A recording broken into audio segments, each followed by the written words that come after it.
Bonjour, je suis Viti, voici la cocina de la abuela, et aujourd'hui, nous allons préparer 3 desserts en 5 petites minutes de travail, sans four, délicieux, bien frais, ils ont tout pour plaire. Reste jusqu'à la fin et dis-moi dans les commentaires lequel tu as préféré.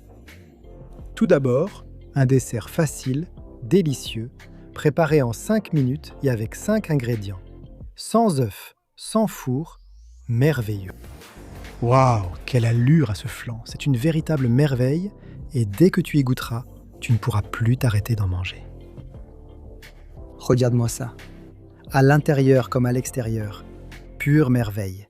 Un vrai spectacle. Reste jusqu'à la fin, cette recette, tu vas l'adorer. Bonjour, je suis Viti. Ici, c'est la cocina de la abuela. Et aujourd'hui, on va préparer un flan très simple, peut-être le plus simple du monde. Très peu d'étapes, peu de temps de préparation et un résultat incroyable, tu verras. Sucré, crémeux. C'est parti! Premier ingrédient, du lait. 500 ml de lait, ce qui correspond à peu près à 2 tasses. Nous allons aussi utiliser de la cuajada, 2 sachets de cuajada, la moitié du lait. Là, dans un petit bol ou un grand verre, on ajoute la cuajada et on la dissout bien en remuant avec une cuillère, ça ne te prendra même pas 10 secondes. Voilà. La cuajada, c'est incroyable. Elle est épaisse, naturelle, très typique d'Espagne. Si tu n'en trouves pas dans ton pays, ne t'inquiète pas. Tu peux ajouter de la gélatine, environ 3 feuilles, préalablement hydratée dans l'eau. Tu égouttes l'eau, tu ajoutes la gélatine et c'est prêt, pas de souci, ce sera tout aussi bon. Le reste du lait va dans une casserole. Voilà. Et ici, on va ajouter de la crème liquide, 300 ml, ce qui va lui donner une onctuosité spectaculaire. On chauffe un peu notre casserole pour que ces 100 g de sucre qu'on va ajouter se dissolvent beaucoup mieux et que ce soit bien sucré. Si tu ne veux pas que ce soit trop sucré, 50 ou 60 g, ça marche aussi. Et si tu ne veux pas mettre de sucre, tu peux utiliser de l'édulcorant liquide ou du miel. On mélange et on chauffe à feu doux pendant 5 minutes sans arrêter de remuer. On prépare un caramel avec 250 g de sucre et quelques cuillerées d'eau. On met sur le feu moyen, jusqu'à ce que ça fonde. Faites très attention avec le caramel, ça brûle énormément, tu peux finir à l'hôpital. Si tu n'es pas très doué ou si tu es maladroit, utilise le caramel liquide déjà prêt en bouteille. Ça t'évite des problèmes et c'est moins cher. Quel que soit le caramel que tu choisis, il est temps de le verser dans un moule. Le mien est rectangulaire et fait à peu près 25 cm de long sur 12 ou 13 de large. Mets-le de côté au réfrigérateur pour que le caramel épaississe un peu, puis occupe-toi de la casserole. Retire-la du feu et mélange bien. Voilà, maintenant on va incorporer le mélange qu'on avait mis de côté avec la cuajada. On mélange un peu et en 20 secondes, c'est prêt. Verse dans le moule. Si tu utilises une louche, tu verseras de plus bas et le caramel bougera beaucoup moins. Et maintenant, il ne te reste plus qu'à le mettre au frigo pendant 4 heures. Si tu attends un peu avant, tu n'abîmeras pas le frigo. Une fois le temps écoulé, on sort du réfrigérateur ou du frigo, comme on l'appelle dans ton pays. Dans le mien, c'est frigo. On le retourne et tu vois qu'il se démoule parfaitement grâce au caramel, puisque je l'ai laissé hors du frigo pendant 5 minutes. Regarde, le résultat est spectaculaire et maintenant, tu n'as plus qu'à la porter à table. Voilà, sur la pelouse, sur la table, flan de cuajada, sans four, 5 minutes. 5 ingrédients, en un rien de temps. Qui dit mieux? Tu dois goûter ça. Regardons la coupe pour voir l'intérieur. Et je vous assure que c'est une véritable merveille. J'adore. Portion individuelle à l'assiette. Et profitez-en. Petite cuillère. Et regarde comme ça fond. C'est spectaculaire. Et bien sûr, super facile. J'adore ce flan.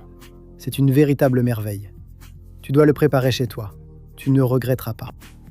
Voilà le morceau que je suis en train de dévorer, regarde. Ça a l'air délicieux.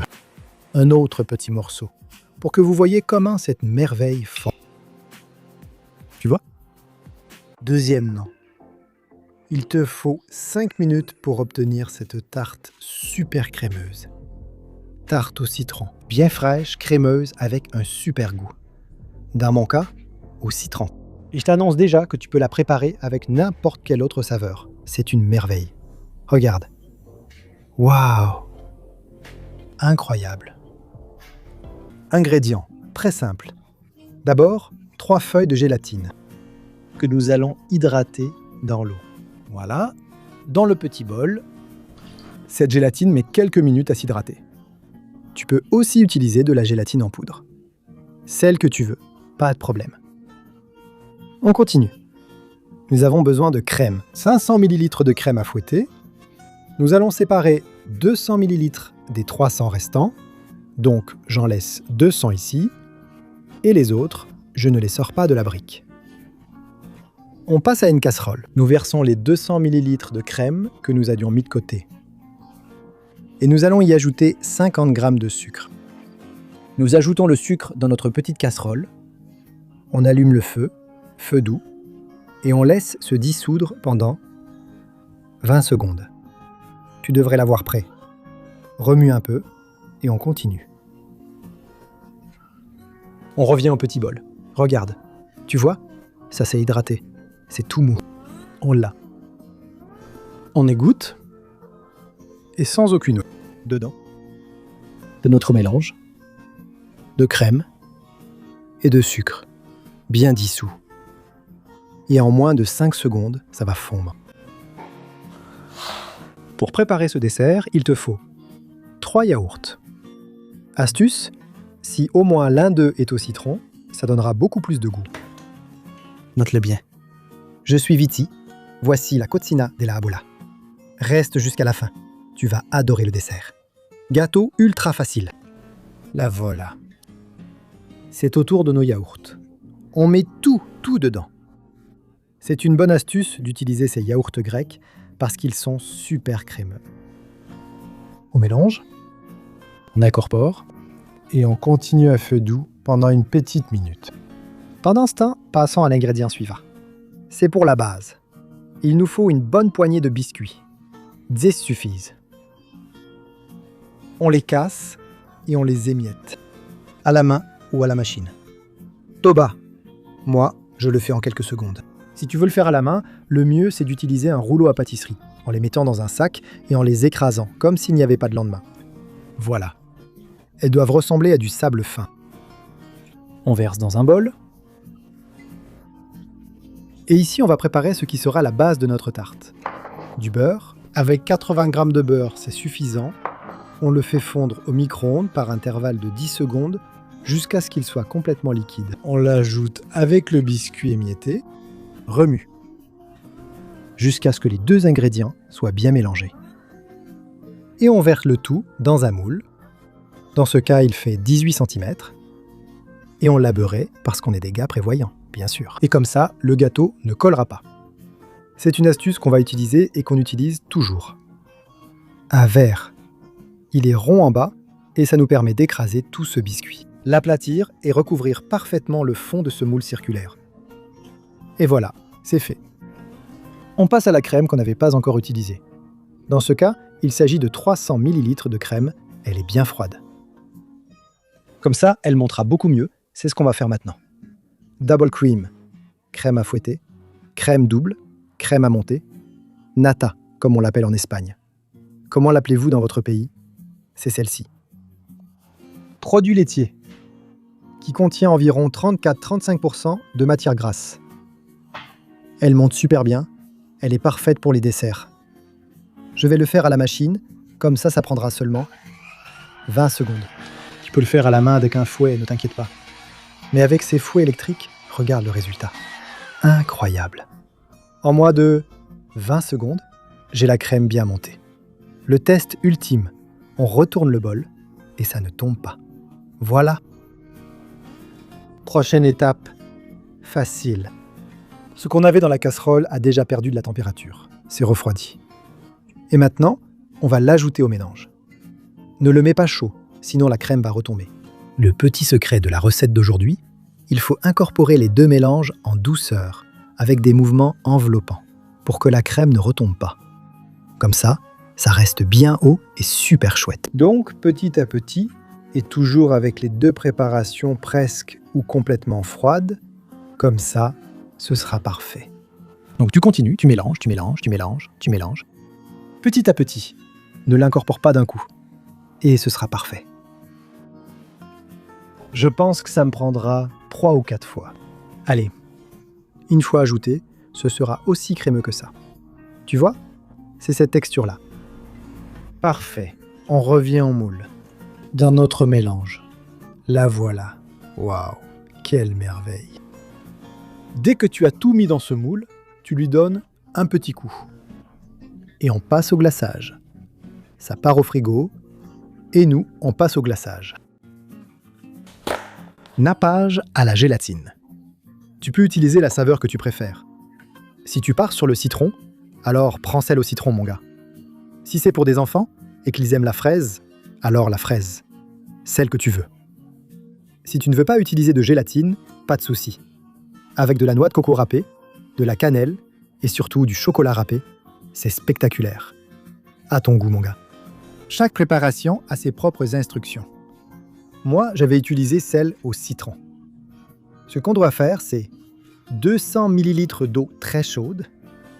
On ajoute le contenu d'un sachet. Voilà. On mélange jusqu'à ce que ce soit parfaitement dissous. Et les gars, ça y est, on l'a. Ajoutez cela au-dessus. Le gâteau doit être ferme pour éviter que ça se mélange à la crème et que ça fasse un raté. Donc ça a passé environ une demi-heure au frigo. On ajoute ça. Et on remet au frigo, au moins 4 heures. Une fois le temps écoulé, je l'ai ici. Tiens, je démoule directement, parce que le beurre va m'aider. Et ça va se démouler du premier coup. Je prends le risque, j'y vais. J'y vais doucement pour éviter que ça casse. Mais du premier coup. C'est un moule démontable en téflon. Je vous dis tout de suite, je l'ai acheté dans une quincaillerie pour 5 ou 6 euros maximum. Presque rien. On le sort, et le voilà, regarde. Waouh, ça a l'air super. Je vais la bouger un peu pour vous. Voilà, que vous la voyez. Elle est vraiment réussie. Eh bien, c'est tout. À table. Voilà le gâteau au citron. Vu de côté. Waouh, quelle merveille. Et on passe à la découpe. L'intérieur. Ça va être incroyable. Un gâteau au citron préparé en 5 minutes. Avec très peu d'ingrédients. Et tous bon marché. Regarde là. Là. Là, là, là. Roulement de tambour. Et la voilà. En 3e position. Seulement 3 ingrédients. Bien sûr, c'est 5 minutes de préparation sans four. Et un dessert à la cannelle et au citron. Préparé avec seulement 3 ingrédients. Et sans four ni prise de tête. Super facile. Regarde. Quelle onctuosité. C'est délicieux. Vous devez absolument préparer cette recette. Vous allez adorer. Des ingrédients très simples. 600 g de biscuits à la cannelle. Quelque chose de doux. 3 citrons et 800 ml de lait concentré sucré avec les citrons. Nous allons en extraire le jus, que dans de nombreux pays, on appelle sumo. Comment l'appelez-vous dans votre pays? Jus, sumo ou autre chose? Dites-le moi dans les commentaires. En le secouant bien comme ça, on fera sortir beaucoup plus de jus.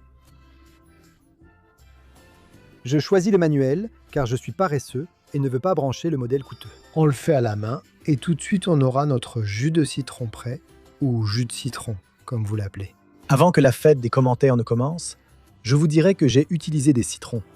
En Espagne, ils sont comme ça, super jaunes et gros. Ce ne sont pas des oranges, qui sont super oranges et beaucoup plus rondes. Le citron est allongé, l'orange est ronde.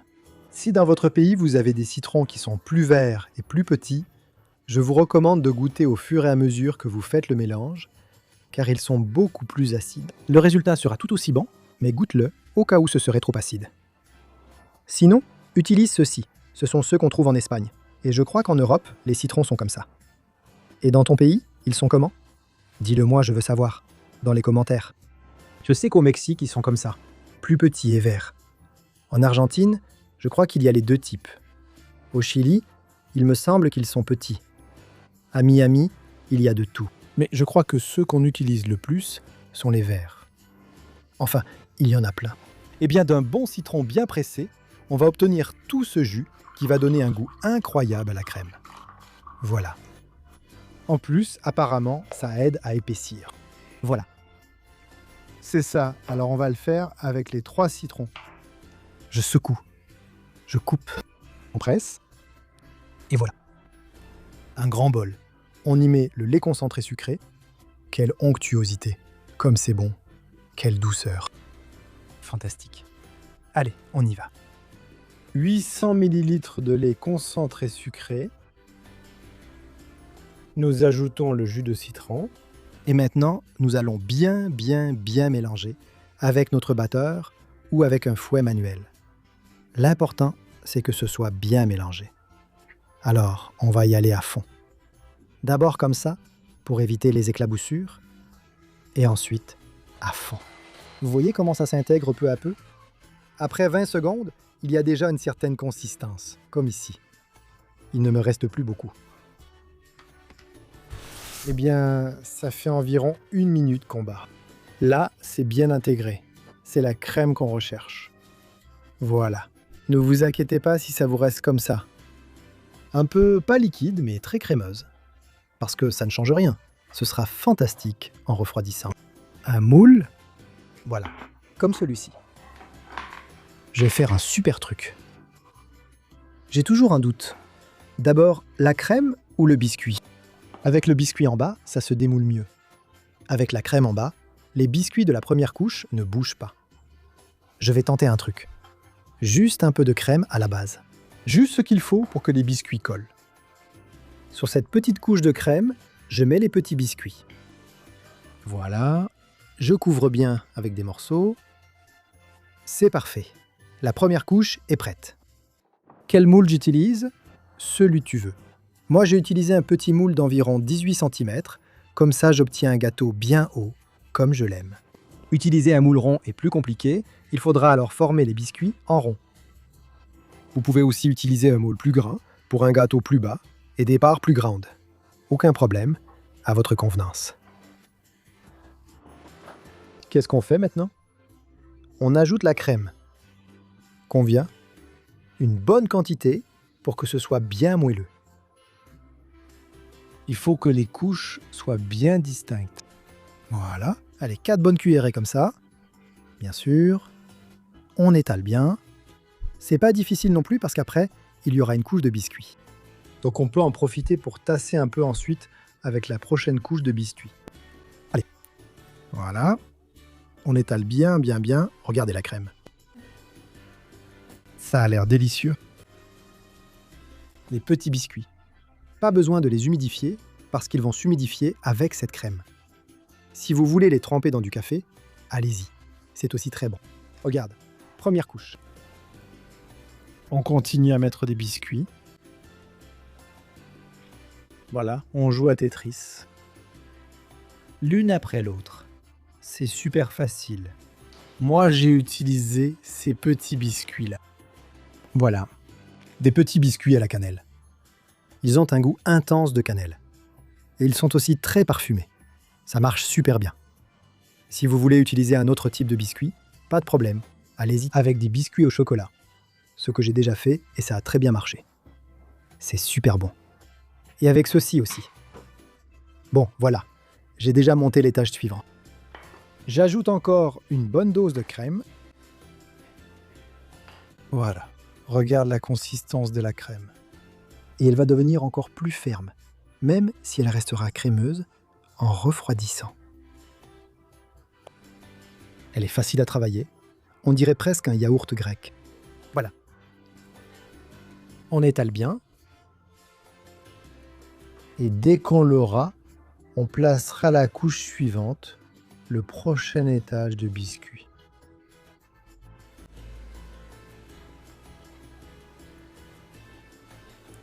On y va. C'est simple comme bonjour, super facile. Dernière couche de biscuits prête. Si vous avez un moule plus haut, vous pouvez ajouter une autre couche de biscuits. Pas de souci, ce sera fantastique. Je vais m'arrêter ici et je vais mettre un peu de crème en plus sur le dessus. Je veux que la dernière couche soit bien épaisse. Pourquoi ? Parce que je vais encore ajouter quelques biscuits par-dessus. Cette fois, émietter, ça rend super bien. Vous verrez comme c'est joli. Voilà, étale bien. Voilà, tu l'as. Et au moment où tu l'auras bien étalé, tu le couvriras et on le laissera au réfrigérateur, au frigo, au moins 2 heures. Si tu le laisses 3 ou 4 heures, c'est pas grave non plus. Même d'un jour à l'autre, c'est fantastique. Couvre-le et mets-le au frigo. Voilà, regarde comme les petites couches se voient, ça va être fantastique. Voilà, tout le travail est fait et le gâteau est au frigo. 2 heures minimum. Si tu le laisses 3-4 heures, voire d'un jour à l'autre, c'est pas grave, ce sera fantastique. Bon, puisque vous êtes arrivés jusqu'ici, je vous dis que si vous n'êtes pas encore abonné, faites-le voyons. Nous sommes plus de 500 000, presque 600 000. Il suffit d'appuyer sur le petit bouton rouge juste en dessous, celui où il y a écrit « S'abonner » et tu seras abonné. Allez, il y a une petite cloche. Active la cloche. Tu recevras une notification à chaque fois que je mets une vidéo en ligne. Au minimum 2. Une sucrée et une salée. Et il m'arrive toujours d'en mettre plein. 3 ou 4. Bien sûr, c'est totalement gratuit. Ne t'inquiète pas. Profite. Comme je l'ai dit, je vais broyer des biscuits. Vous pouvez le faire avec un mixeur comme celui-ci. On les casse simplement, on les met ici et on les mixe bien. Sinon, tu peux aussi les mettre dans un sachet en plastique bien propre et les écraser avec un rouleau à pâtisserie. Ou avec une bouteille, ça marche aussi très bien. Avec cette petite machine de Bosch. Merci Bosch pour le petit cadeau. On les hache en quelques secondes. Maintenant qu'elles sont bien hachées, je vais vous montrer une astuce incroyable. Tu peux le faire si tu aimes beaucoup la cannelle. Moi, j'aime ça. Une pointe de cannelle, environ une cuillère à café, mélange bien ici et ça donnera plus de saveur, plus d'arôme et ça changera un peu la couleur claire du biscuit. Ce sera bien meilleur. Regarde. Fantastique. Après le temps écoulé, on sort du réfrigérateur. Voilà. Regarde, comme ça a déjà fière allure. Mais la touche de biscuit par-dessus va tellement bien que je vais quand même en mettre dessus. Allez, une bonne grosse quantité, à fond. Il faut en mettre beaucoup parce que ça va coller. Et une fois que ça colle, ça ne boudera plus. Donc, il en faut beaucoup. Que ce soit bien couvert. Et ensuite, on secoue un petit coup. Là. Pour qu'elle soit complètement couverte. Uniformément. Voilà. Et bien, dès que vous l'aurez, 2 petites minutes de repos et à table. Voilà. Tiens, regarde comme ça a l'air bon. Passons à la découpe. Ça s'effrite. Voilà. Regarde. Les couches bien distinctes. Plein crème. C'est délicieux. Et super facile à préparer. Gâteau avec 3 ingrédients. Au citron et à la cannelle. Prêt en 5 minutes. Préparé, Risrira. Qui dit mieux ? Voilà, c'est tout pour l'émission d'aujourd'hui. J'espère que les 3 recettes vous ont plu. Comme promis, je vous dis que ma recette préférée est la tarte au citron. Et la tienne ? Tu sais quoi faire ? Dans les commentaires. Je les lis tous. Merci d'être venu. On se retrouve dans la prochaine vidéo.